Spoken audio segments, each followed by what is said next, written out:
Bonjour à tous et merci d'être avec nous pour ce nouveau sujet qui fâche. Aujourd'hui, nous allons parler des antisémites. Nous allons bien sûr faire qu'effleurer ce sujet ô combien pénible, douloureux.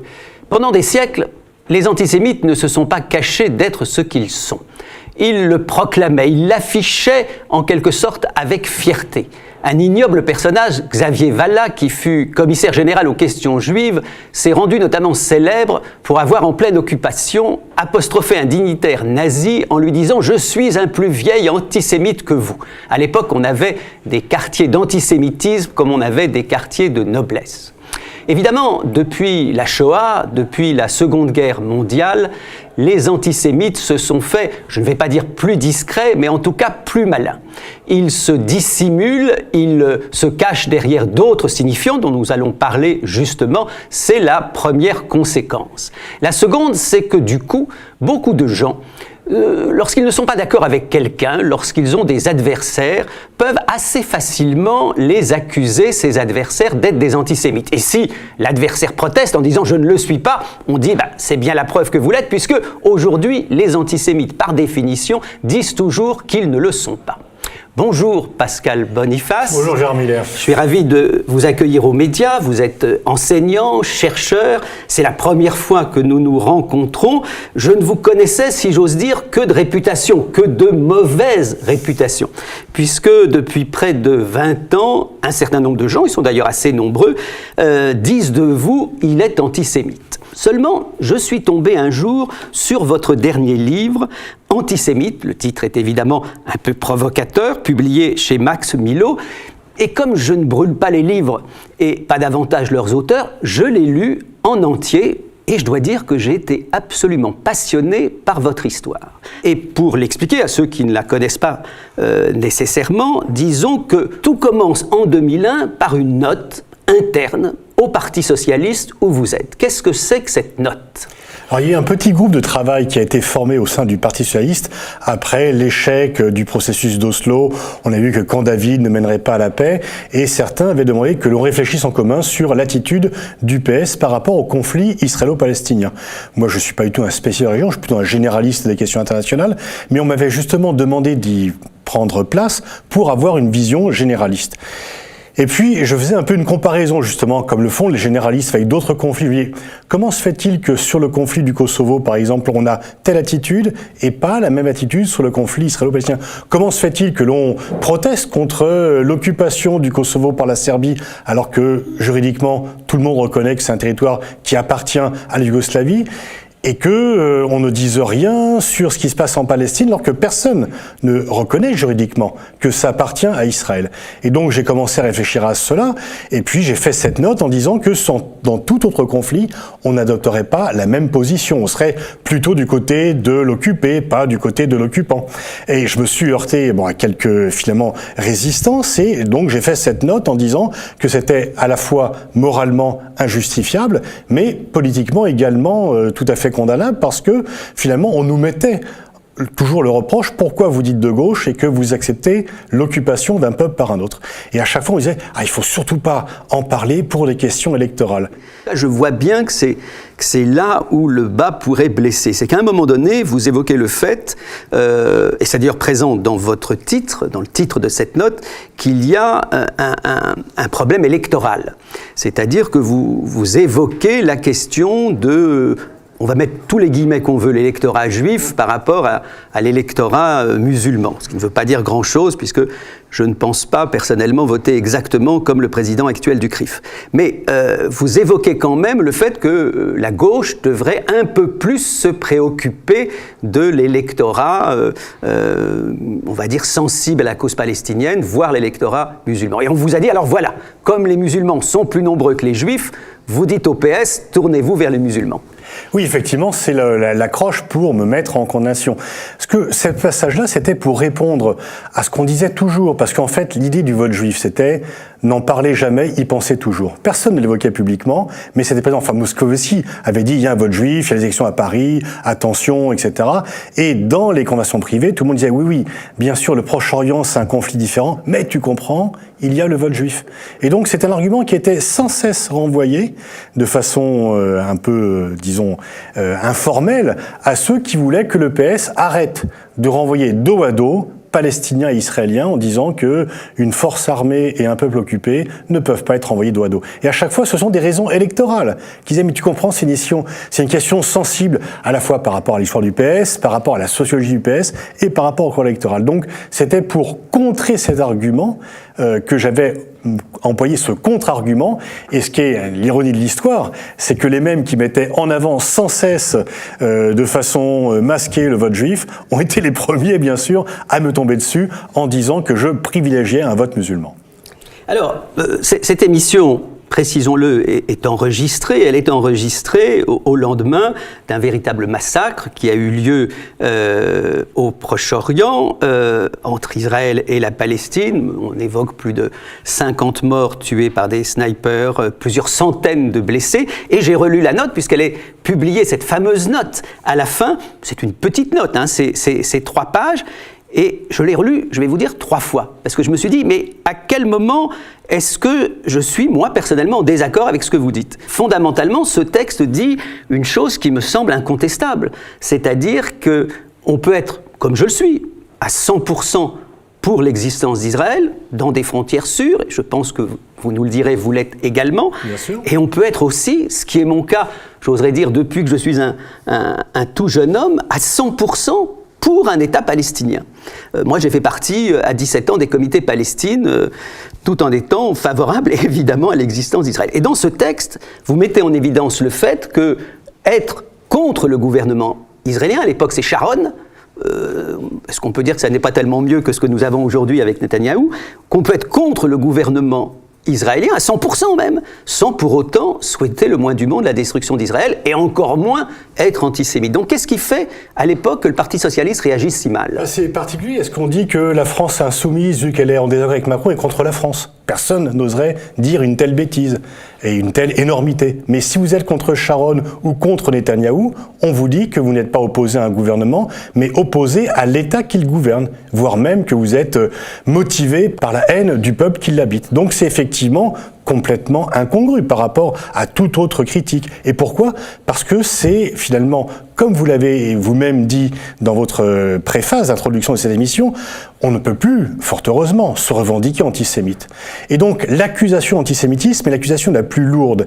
Comment défendre aujourd'hui le gouvernement israélien ? Eh bien en brandissant cette accusation. Et comme les gens n'aiment pas être traités d'antisémites, soit parce que c'est douloureux pour eux, parce qu'ils ne le sont pas, ceux qui le sont supportent assez bien ce type d'accusation, même s'ils ne s'en vantent plus publiquement, ou que ce type d'accusation peut vous conduire à des problèmes plutôt lourds en termes personnels, en termes professionnels, les gens disent « Ouh là là, je ne veux pas être accusé ». Et donc, on se sert, on instrumentalise la lutte contre l'antisémitisme au profit de la défense politique d'un gouvernement.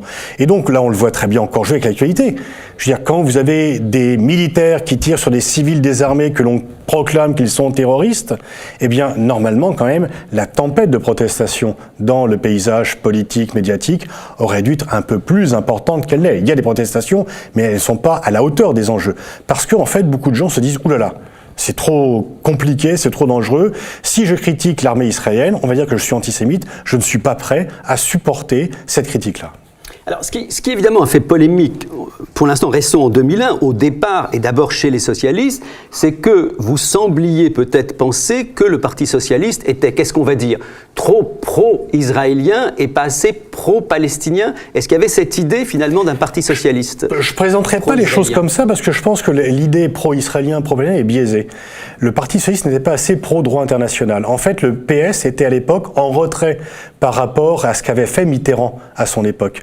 Quand Mitterrand invite Arafat, quand il se bat pour la paix, finalement il bouscule le Parti socialiste. Mais comme c'est le chef suprême, personne ne proteste. Et ensuite, il y avait une sorte de rétraction du PS sur ce conflit-là, parce qu'en plus, Mitterrand quand même a agi à une époque où se profilait Oslo. Il a quand même, lorsque Mitterrand invite Arafat en 89, il n'y a pas les accords d'Oslo, mais il se dit c'est la condition pour programmer la paix.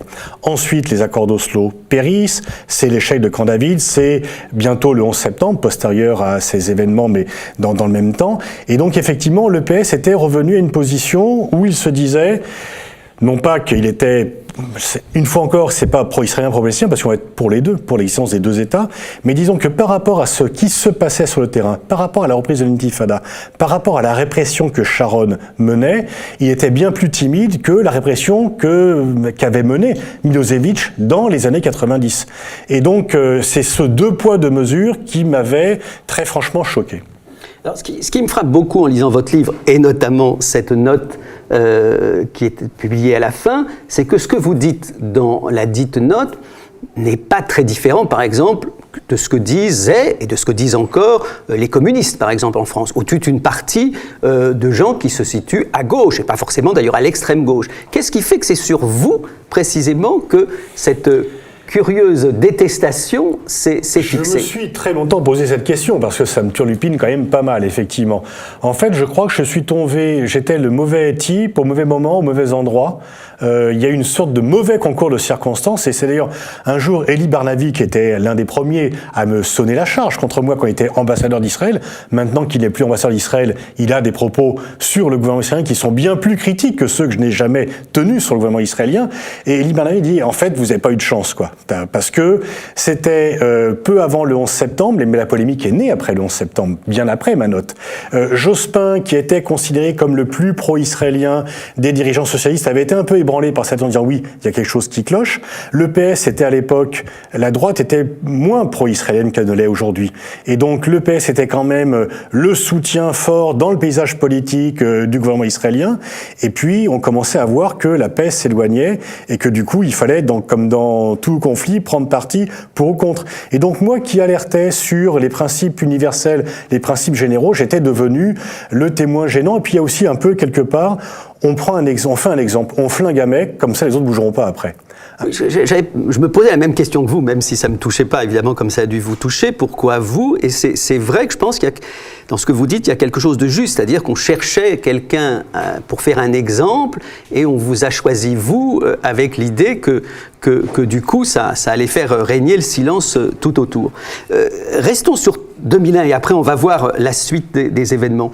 En 2001, on a, il faut bien dire, un pays, Israël, qui voit sa droite et même son extrême droite se renforcer de plus en plus. On peut me raconter ce qu'on veut sur les dirigeants en général du monde, tous ne sont pas équivalents. On le voit bien avec Donald Trump, par exemple, aux États-Unis. Et en Israël, on ne peut pas mettre sur le même plan Rabin et Sharon ou Netanyahou.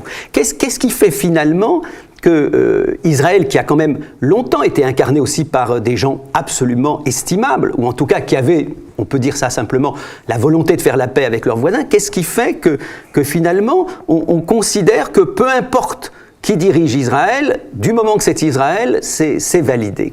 Il y a eu un concours de circonstances. D'une part, comme vous l'avez dit, si Rabin n'avait pas été assassiné, je pense qu'aujourd'hui la paix entre Palestiniens et Israéliens existerait.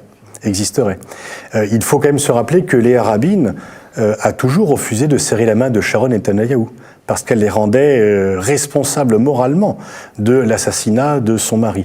Et ensuite, il y a eu Pérez qui était trop faible, qui n'avait pas la force de Rabin pour imposer à la société israélienne cette paix, et Arafat aussi, lui, a imposé aux Palestiniens cette paix. Donc c'était deux hommes forts qui ont, au départ, imposé à deux sociétés qui ne voulaient pas la paix. Et puis ensuite, il y a des gens plus faibles, et l'erreur historique, je crois, vient d'Ehud Barak. Au sommet de Camp David, on ne parvient pas à un accord. Arafat était réticent pour y aller parce qu'il sentait que l'accord n'était pas prêt, qu'il y avait pas assez de concessions de la part d'Israël. Et Ehud Barak revient en Israël en disant « Nous n'avons pas de partenaire ». Et donc, les Israéliens se disent « Pour qui allons-nous voter ? Pour un dirigeant comme Sharon, qui disent que les Palestiniens ne comprennent que le langage de la force, ou pour Barak, qui nous dit vouloir la paix, tout en disant qu'il n'y a pas de partenaire ?» Et donc, ils ont voté à droite, l'intifada a repris, Sharon a fait ses provocations, il est parvenu à ses buts qui étaient de détruire les accords d'Oslo. Il s'est retiré seul de façon unilatérale de Gaza. Yossi Bellin, à l'époque, l'a averti, si on fait un retrait unilatéral de Gaza, eh bien, le Hamas prendra le pouvoir à Gaza, ce qui s'est passé. Et donc, la stratégie de la tension que Sharon a mis, lorsqu'on a présenté le retrait de Gaza comme un premier pas vers la paix, c'était simplement une façon de rétablir un équilibre démographique en retirant Gaza du décompte démographique juif, arabe sur l'ensemble Israël, territoire occupé. Et donc aujourd'hui, effectivement, la société israélienne glisse de plus en plus à droite, ce qui inquiète les laïcs et les progressistes israéliens qui se sentent de moins en moins à l'aise dans cette société. Et vous avez un très bon documentaire d'anciens dirigeants du Shin Bet qui disent en fait l'occupation non seulement pourrit la vie des Palestiniens, mais également a des effets négatifs sur la société israélienne, parce que quand vous occupez un peuple, vous vous croyez, et c'est pas une question de juifs ou d'arabes, d'israéliens ou de palestiniens, toute occupation militaire produit des rapports de domination et des rapports de force qui forcément, au bout du compte, sont pervers. Et là, ces rapports de domination existent depuis 1967. Alors, recentrons-nous sur la question de l'antisémitisme. Est-ce que lorsque vous publiez cette note, qui, disons, attire, et c'est le moins que vous puissiez faire dans un parti de gauche, l'attention sur la souffrance des Palestiniens et sur le fait qu'il faudrait quand même s'en préoccuper un peu plus, est-ce qu'immédiatement vous êtes accusé non seulement d'être anti-israélien, mais également d'être antisémite? Est-ce que tout de suite il y a cette accusation? Ça a pris un peu de temps à venir, donc je pense que ça n'a pas été l'effet premier, ça a maturé au fur et à mesure, ce qui dénote une stratégie. Ce qui dénote une instrumentalisation. Parce que si cette note ou mes propos antérieurs avaient été antisémites, ça aurait été tout de suite un incendie immédiat. Mais ça a été plutôt une mèche à combustion lente. Et effectivement, lorsqu'il y a eu des violences antisémites, j'en ai été tenu pour responsable. On m'a dit que c'était de ma faute. Dans l'Express, dans Valeurs Actuelles, qui était finalement sur la même ligne éditoriale. J'étais responsable d'une fête qu'une synagogue ait pu brûler, par exemple. Et donc on voit bien qu'il y a une sorte d'instrumentalisation. Et dans ce combat, comment continuer à légitimer un gouvernement de droite, Israël, eh bien, l'accusation d'antisémitisme est venue comme étant la meilleure façon. Mais je ne suis pas sûr que la meilleure façon de lutter contre l'antisémitisme soit d'interdire politiquement et psychologiquement toute critique d'un gouvernement.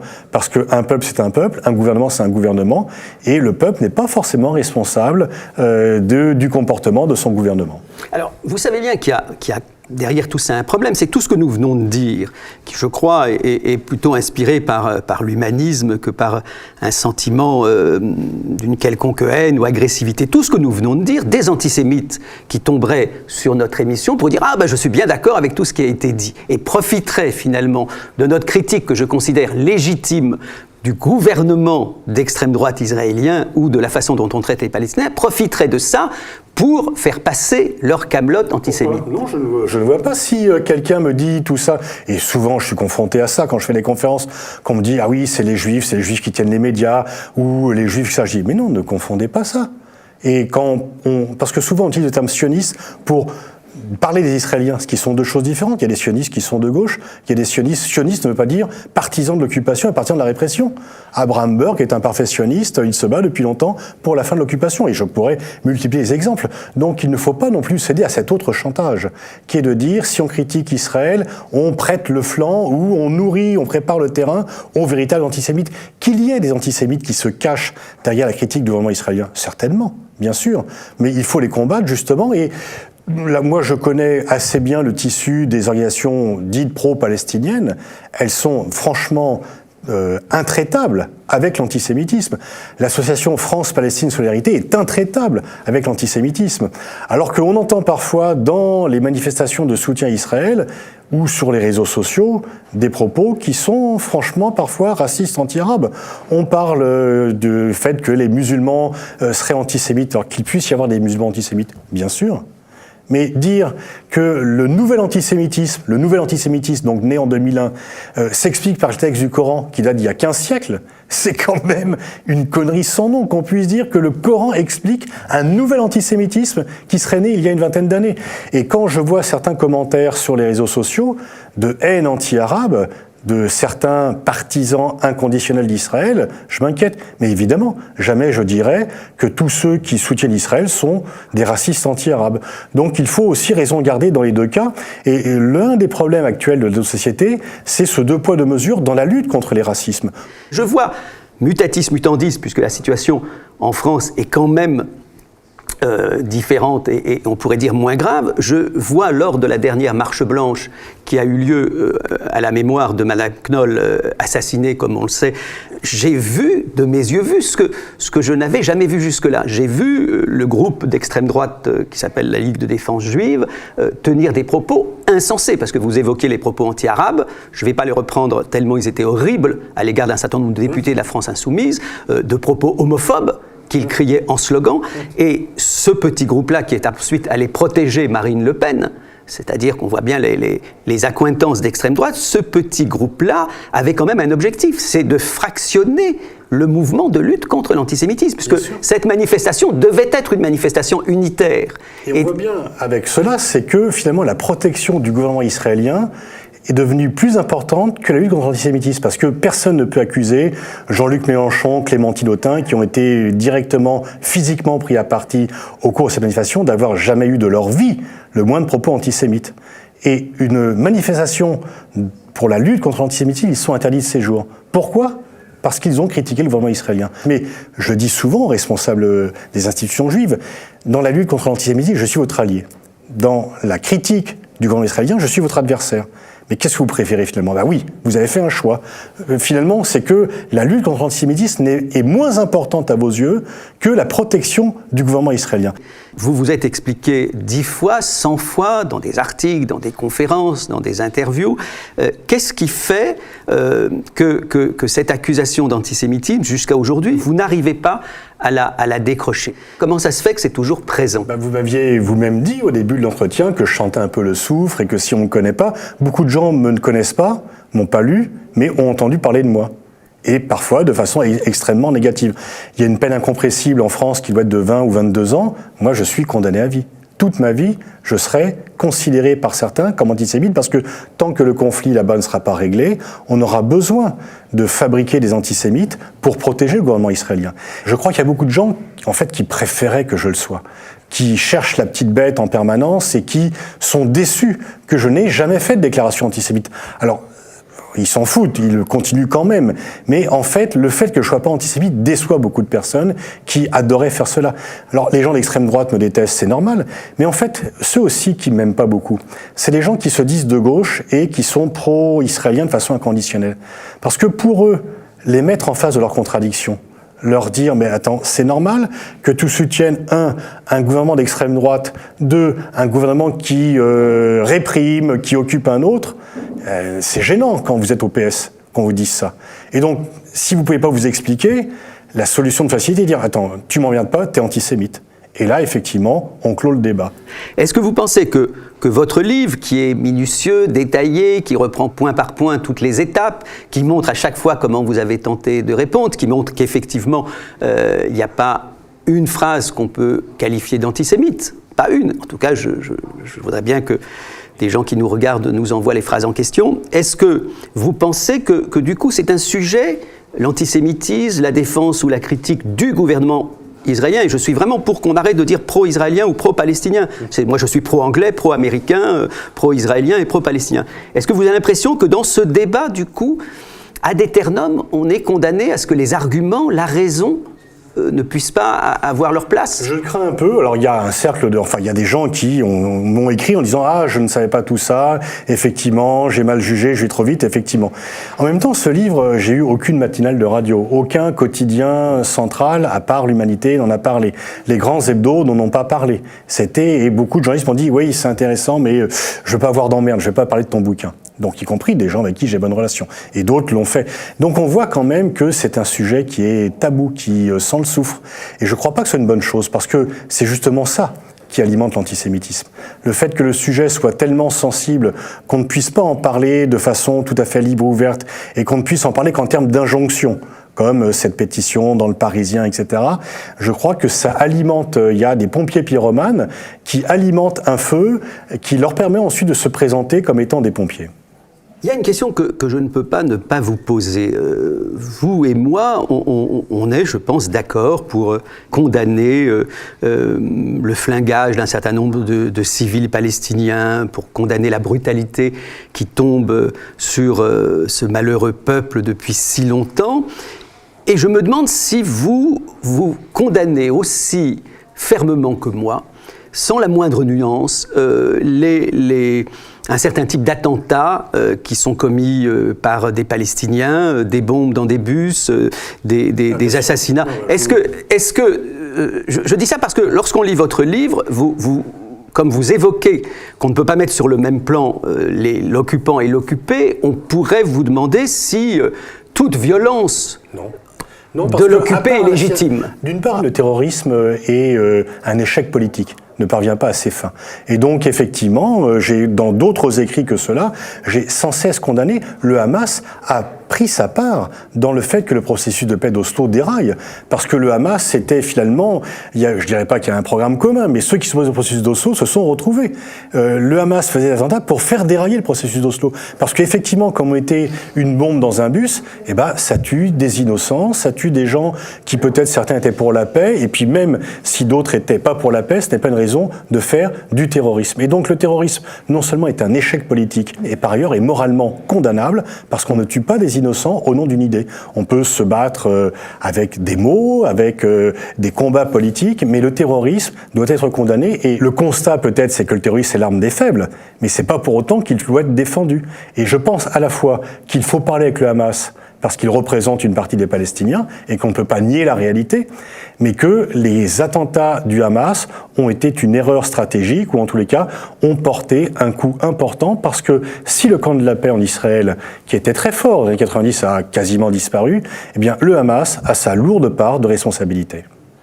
Je vous posais cette question notamment parce que dans l'histoire, des gens aussi respectables que Sartre, par exemple, ont pu dire que non seulement, effectivement, c'était le terrorisme, arme des faibles, mais que du coup, il fallait le soutenir. Moi, je me souviens avoir quitté le gauchisme dans une période où il y avait eu l'attentat de Munich, qui avait tué un certain nombre d'athlètes israéliens, et il y a eu quand même un certain nombre de gens pour défendre cette abomination. Il y a toujours des gens qui vont vous dire cela, qui vont vous dire c'est des résistants, etc. Non, le terrorisme, c'est s'attaquer à des civils de façon indiscriminée. Donc la résistance, c'est s'attaquer à une armée, s'attaquer à des forces de sécurité, pas des civils. Et ça, c'est quelque chose de très différent. Et en même temps, il y a aussi peut-être du terrorisme d'État. Parce que quand on s'attaque à des civils de façon indiscriminée, ça peut être des deux côtés. Merci Pascal Boniface d'avoir répondu aussi clairement, aussi directement à mes questions. Je pense que c'est une bonne chose que tout le monde lise votre livre. J'allais dire en commençant par la fin, vous me permettrez de dire que c'est à la fin qu'on lit la note en question. Je serais même pour la publier si vous m'en donnez l'autorisation. Libre de droit. Parce que tout le monde ne va pas forcément acheter votre livre, ce qui est peut-être dommage pour vous. Il est publié chez Max Milo. Elle est libre, la note est libre de droit. Mais la note, je serais pour la publier, ne serait-ce que pour que les sociaux nous disent ce qu'ils en pensent. Et est-ce qu'ils trouvent qu'il y a dans cette note la moindre raison de vous accuser d'antisémitisme? Je serais ravi d'avoir le résultat. Ce que je ne pense pas. Merci je vous remercie et je vous donne rendez-vous pour un prochain sujet qui fâche.